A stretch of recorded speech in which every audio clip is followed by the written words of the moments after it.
सूर्यगढ़ नामक राज्य का चंद्रपुर गांव में एक गरीब महेश नाम का किसान रहता था। उसकी 15 साल की पुत्री थी जिसका नाम प्रेरणा था। महेश की पत्नी प्रेरणा को जन्म देते ही मर गई थी। अब प्रेरणा का पालन पोषण अकेले महेश ने ही किया था। पूरे दिन महेश खेतों में काम करता था और फिर घर आकर खाना पका था। एक दिन महेश खाना पका रहा था। प्रेरणा उसके पास ही बैठी हुई थी। तभी एक बूढ़ी औरत महेश के घर पर आती है। अरे बिटवा महेश, कब तक ऐसे ही दिन रात काम में लगा रहेगा? अब तो तेरी बिटिया भी बड़ी हो गई है। तू खाना उससे पकवा या करना, ऐसे तुझे आराम भी मिलेगा और तेरी बिटिया को घर का कामकाज भी आ जाएगा। काकी, मेरी एक ही बिटिया है। मैं उसको माँ का प्यार तो नहीं दे पाया, परंतु ध्यान रखता हूँ पिता का प्यार पूरा दे पाऊँ। मैं अपनी बेटी को पढ़ाना चाहता हूँ और मेरी बेटी मंत्री की बेटी के साथ पढ़ने लगी है। बदले में मैंने उनको पूरा एक खेत दे दिया है। महल के सिवा गांव में कोई और भी पढ़ा लिखा होना चाहिए, इसीलिए उससे कोई काम नहीं कराता। अरे महेश, ये क्या बात हुई? पढ़ाई से किसी का भला हुआ है कि आज तक कन्या को उचित समय पर घर का काम सिखा देना चाहिए, नहीं तो कल को अगले घर जाकर तुमको ही गालियां सुनवाएगी कि पिता ने कुछ भी नहीं सिखाया। उसमें अभी बहुत समय बाकी है। आप चिंता ना करें काकी, मेरी बिटिया एक दिन मेरा नाम रोशन करेगी। बुढ़िया आए दिन खरी खोटी सुनाती रहती थी और महेश हमेशा उसका मुंह बंद कर दिया करता था। प्रेरणा ने एक दिन अपने पिताजी से कहा, पिताजी, गांव के लोग बिल्कुल सही कहते हैं। अब मैं बड़ी हो गई हूँ, मुझे पढ़ाई के साथ साथ खाना बनाना भी सीख लेना चाहिए। बिटिया, तू बस मन लगा कर पढ़। मुझे तो बस उस दिन की प्रतीक्षा है जिस दिन मेरी बेटी भी ज्ञान में महल की रानी और राजकुमारी से कम ना होगी। हाँ बेटा, यह भी कोई बोलने की बात है। अब मुझे देरी हो रही है। तेरा खाना मैंने बना दिया है, समय से खा लेना। और मेरे दोस्त अर्जुन का खाना तेरे दोस्त का भी बना दिया है, भला उसके बिना तू खा सकती है क्या? इतना बोलकर महेश खेतों में काम करने चला गया। शाम को जब महेश खेतों से लौट रहा था, तब अचानक ही उसके सामने एक सांप आ गया और महेश का पांव उसके ऊपर चला गया। सांप ने महेश को काट लिया। महेश कुछ देर तक बहुत तड़पता रहा और वहीं पर उसकी मृत्यु हो गई। अरे देखो देखो भाई, महेश को सांप ने काट लिया है। आसपास के लोग दौड़कर महेश के पास आए, पर तब तक महेश मर चुका था। यह तो मर गया। हे भगवान, ये कैसे हो गया? अचानक बीवी तो पहले ही नहीं थी, बेचारे की अब खुद भी नहीं रहा। अकेली बिटिया क्या करेगी? कुछ लोग उसको उठाकर उसके घर ले गए। प्रेरणा ने अपनी पिता को जब इस अवस्था में देखा तो वह बहुत जोर जोर से रोने लगी। पिताजी, अब मैं अकेले इस दुनिया में क्या करूंगी? आपके सिवा मेरा और कोई भी नहीं रहा। इस दुनिया में तभी एक 6 साल का बच्चा अर्जुन उसके पास आया और उससे बोला, दीदी, तू अकेली नहीं है जो बिना माता पिता के है। मेरे माता पिता भी नहीं है, इसीलिए तो इधर उधर घूमता हूँ, मारा मारा फिरता हूँ। आज से इस गांव में एक अर्जुन नहीं, 2 हो जाएंगे। प्रेरणा उस छोटे से बच्चे अर्जुन का हाथ कसक पकड़ लेती है। अब से हम दोनों साथ साथ में रहेंगे, चाहे कुछ भी हो जाए। मैं तुम्हारा सहारा बनूंगी और तू मेरा दीदी। तू तो पहले से ही मेरा सहारा है, मेरे लिए रोज खाना लेकर आती है। अब से मैं तेरा भी सहारा बनूंगा। गांव के लोगों ने ही महेश का अंतिम संस्कार कर दिया, परंतु अब गांव वालों को यह बात खाई जा रही थी कि उसकी अकेली पुत्री प्रेरणा का क्या होगा। भाइयों, महेश हमारे भाई जैसा था, अब हमें प्रेरणा को सहारा देना होगा। तभी एक बूढ़ी औरत बोली, सहारा तो लड़कियां देती हैं अपने परिवार को। यह प्रेरणा किसी को सहारा तो क्या देगी, उल्टा बजी बनेगी। मैं तो पहले से ही कहती थी महेश से कि इसको लड़कियों वाले काम सिखा दो, परंतु उसने मेरी एक ना सुनी। अब बस एक ही रास्ता बचा है, प्रेरणा का विवाह करवा दिया जाए। कहा कि मुझे विवाह नहीं करना।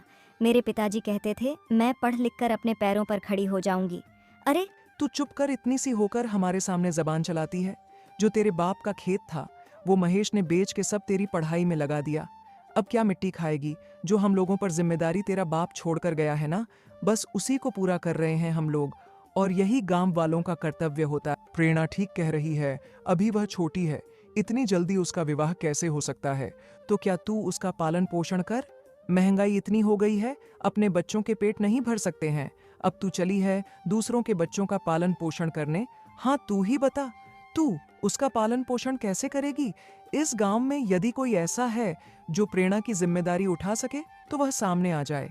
बुढ़िया की बात सुनकर जब कोई भी सामने नहीं आया तो राम ने कहा, ठीक है काकी, प्रेरणा का विवाह करा दीजिए।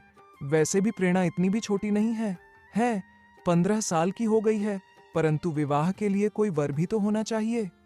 एक औरत अपनी बेटी का हाथ पकड़कर श्याम के सामने लाती हुई बोली, मेरा बेटा विनय करेगा प्रेरणा से शादी। पर तुम्हारा बेटा तो हमेशा ही शराब के नशे में धुत पड़ा रहता है और प्रेरणा अभी 15 साल की है। तुम्हारा बेटा तो 39 साल का है। यह बेमेल विवाह होगा। अब कोई राजकुमार तो विवाह नहीं करेगा। न प्रेरणा से जैसा वर मिल रहा है वैसा ही ठीक है। विवाह के बाद विनय अपनी जिम्मेदारियों को जरूर से समझेगा और नशा करना छोड़ देगा। सब ठीक हो जाएगा। प्रेरणा कहती हैं, मैं पढ़ी लिखी हूँ, इसके साथ शादी नहीं कर सकती। उससे तो अच्छा है मैं अपने पिताजी के साथ ही अर्थी पर लेट जाऊं। तेरे पास 2 ही रास्ते हैं, या तो तू विनय से शादी कर ले या फिर यह गांव वाले तुझ पर हुक्का पानी डाल देंगे।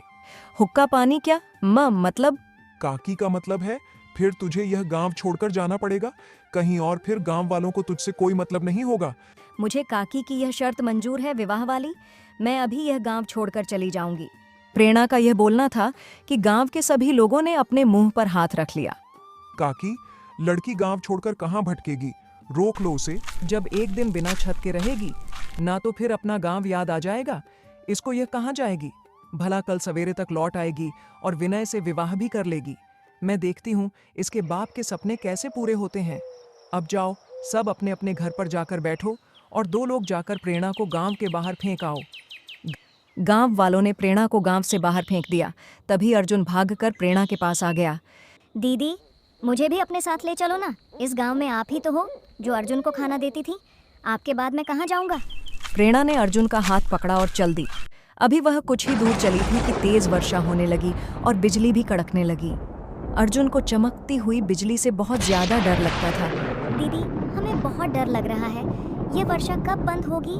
बस कुछ ही देर में ये वर्षा बंद हो जाएगी। अर्जुन, डरो मत। प्रेरणा ने गुड्डू को गोद में उठा लिया और उसके चेहरे पर अपने दुपट्टे का पल्लू ढक दिया।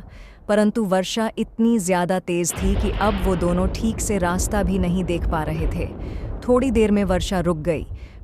प्रेरणा अर्जुन को गोद में लेकर जमीन पर ही बैठी हुई थी। दोनों का ठंड से बहुत ज्यादा बुरा हाल था, परंतु उनके पास एक भी कपड़ा नहीं था जिसको ओढ़कर वो दोनों अपनी ठंड को दूर कर सके। मुझे बहुत ठंड लग रही है और भूख भी बहुत ज़ोर से लगी है। इतनी देर हो गई। चलते चलते हम कहाँ जा रहे हैं? अर्जुन, यह तो मुझे भी नहीं पता कि हम कहाँ जा रहे हैं। गांव वालों ने हमें गांव से निकाल दिया है। अब हम दोनों कहाँ जा सकते हैं? अब हम दोनों यहीं सड़क पर पड़े रहेंगे। प्रेरणा अर्जुन को पूरी रात समझाने की कोशिश करती रहती है। रात बहुत गहरी हो गई थी, लेकिन प्रेरणा को कोई भी जगह नहीं मिली जिससे वह कहीं जा सके या कुटिया डाल के रह सके। प्रेरणा ने अर्जुन को गोद में सुला दिया था, परंतु उसके गीले कपड़ों के कारण अर्जुन ढंग से सो नहीं पा रहा था। पूरी रात गुजर गई, पर प्रेरणा की एक पलक भी नहीं लगी। जंगली जानवर की आवाज वहां पर और भी ज्यादा खौफ पैदा कर रही थी।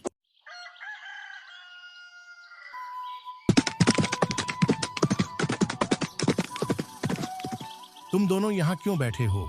उठो और अपने घर जाओ।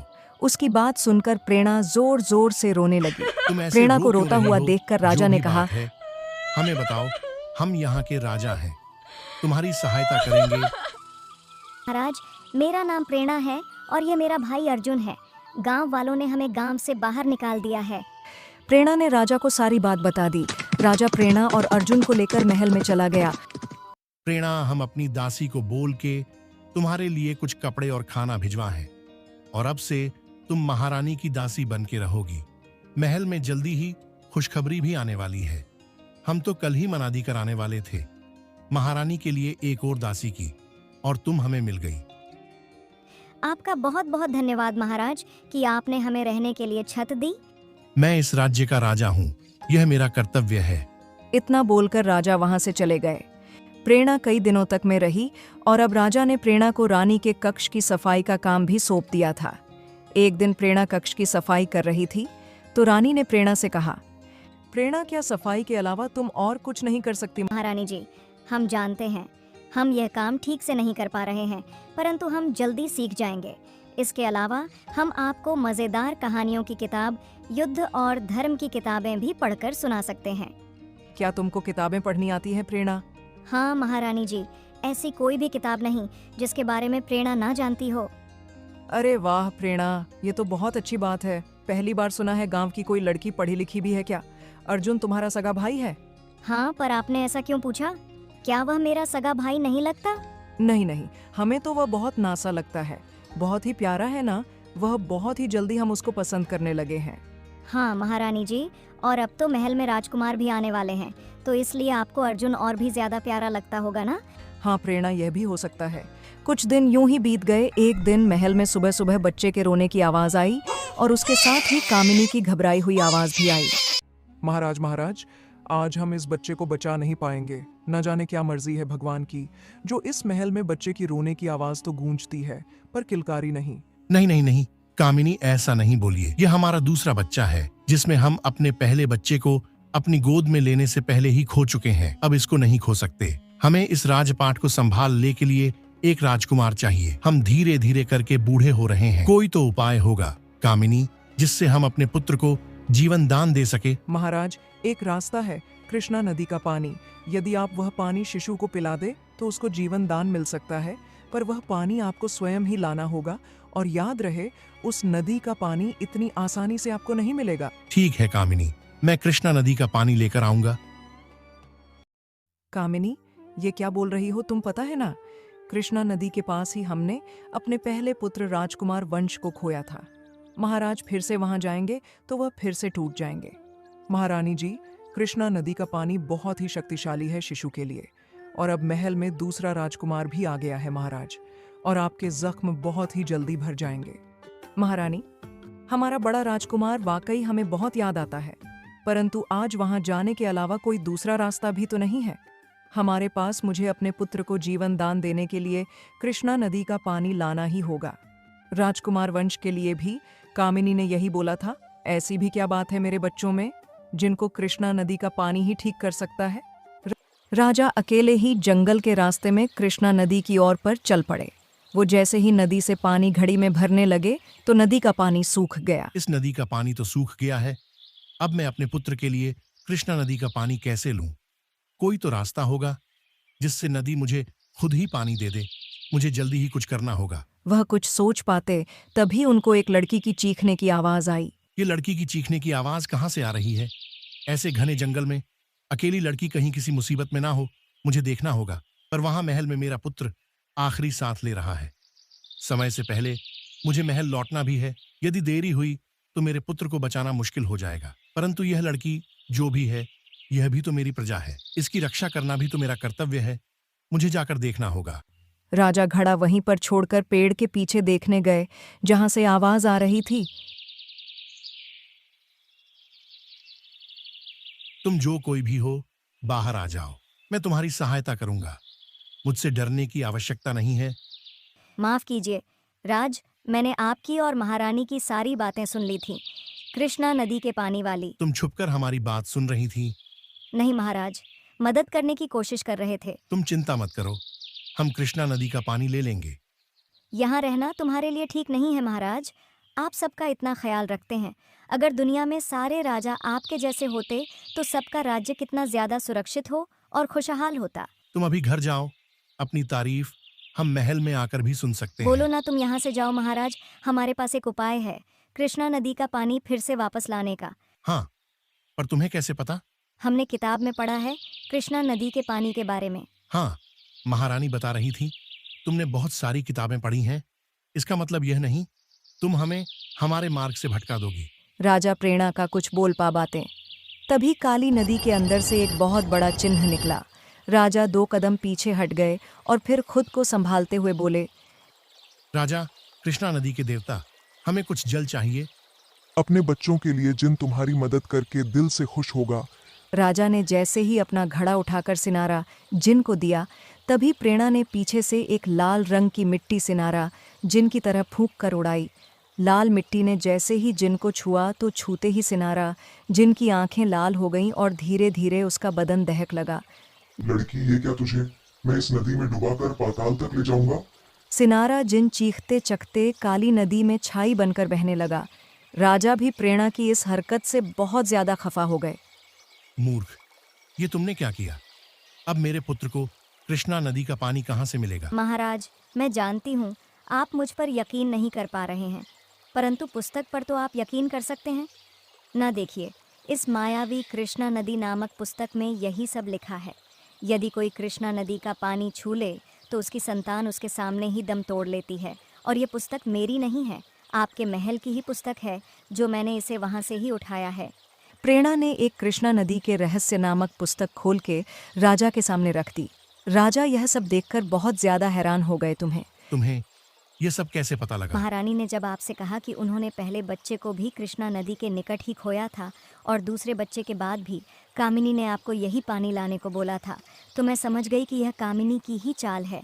और हमें याद आया कि एक दिन हम रानी जी को किताब में पढ़कर सुना रहे थे और हमने देखा कि वहाँ पर कृष्णा नदी नाम की एक रहस्यमय किताब है। आप जब यहाँ पर निकले तो बस हमने इसको देखा पढ़ा और हम समझ गए कि यह सब एक साजिश है। कि एक प्रेरणा, तुमने हमारे पुत्र को बचा लिया। हम तुम्हारे शुक्रगुजार हैं। आप शुक्रिया अदा बाद में कीजिएगा, पहले आप असली मुजरिम को तो पकड़ लीजिए। मुजरिम तो पकड़ा ही जा चुका है। समझो कैसे, वह कामिनी ही हमारे बड़े राजकुमार की कातिल है। नहीं महाराज, वह सिर्फ एक मोहरा है। हमें असली कातिल को ढूंढना चाहिए। राजा और शांति महल की तरफ चल दिए। जब वह महल आए तो कामिनी रानी के समीप ही बैठी हुई थी। राजा ने मंत्री को इशारा किया। मंत्री ने कामिनी को पकड़ लिया और सबके सामने दरबार में पेश किया। महारानी भी बच्चे को लेकर दरबार में आ गई।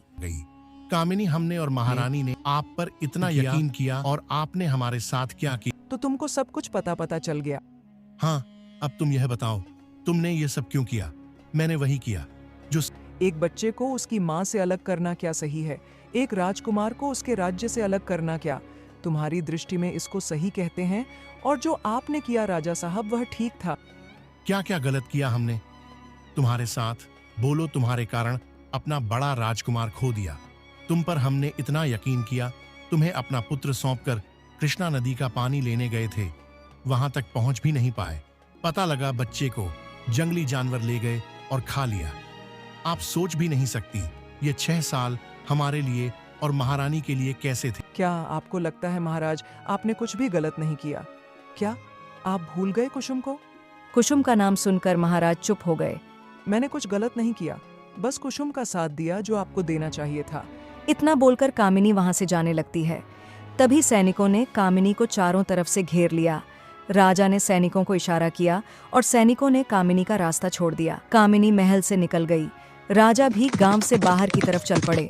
एक झोपड़ी में जाकर राजा ने आवाज लगाई, कोई है संगी? अंदर देखो जी, जरा आज इतने सालों बाद दरवाजे पर कौन आया है? जाने किसकी नजर लग गई। इस घर की खुशियों को कभी वो भी दिन था जब लोग हमको झुककर सलाम किया करते थे, और एक आज का दिन देखो, जिधर भी जाते हैं लोग जूते चप्पल फेंक कर हमारे मुंह पर मार देते हैं। मैं देखता हूँ, तुम इतनी चिंता मत करो। एक ना एक दिन तो गांव वालों को हमारी सच्चाई पता ही लग जाएगी। उस दिन इन लोगों को अपनी गलती का एहसास होगा। अनिल ने सामने राजा को खड़े देखा तो वह चौंक गया। अनिल, क्या कुसुम अंदर है? मुझे उससे बात करनी है। कुसुम भी राजा की बात सुनकर वहां पर आ गई। तुम यहाँ इतने सालों बाद क्या लेने आए हो? मैं अपना पहले ही सब कुछ तुम्हें दे चुकी हूँ। मेरी एक ही बेटी है जो केवल 4 महीने की है। मैं उसको पानी में चीनी मिला मिलाकर पिलाती हूँ ताकि यह जीवित रहे। मेरे पति रात दिन मेहनत करते हैं पर उनको कोई 4 पैसे भी नहीं देता। जो रोटी फेंक कर देते हैं वही रूखी सूखी रोटी हम पानी में भिगोकर खा लेते हैं। अब और क्या चाहिए? कुसुम, तुम्हारी बेटी दूध की जगह चीनी का पानी पी रही है। उसका जिम्मेदार मैं हूं। अगर उस दिन तुम पर चोरी का आरोप लगाकर मैंने महल से बाहर नहीं निकाला होता तो आज मैं भी इतने दुखों से नहीं लड़ रहा होता। सच बोलूं तो समय ने मुझे सजा दी है। मुझे माफ कर दो।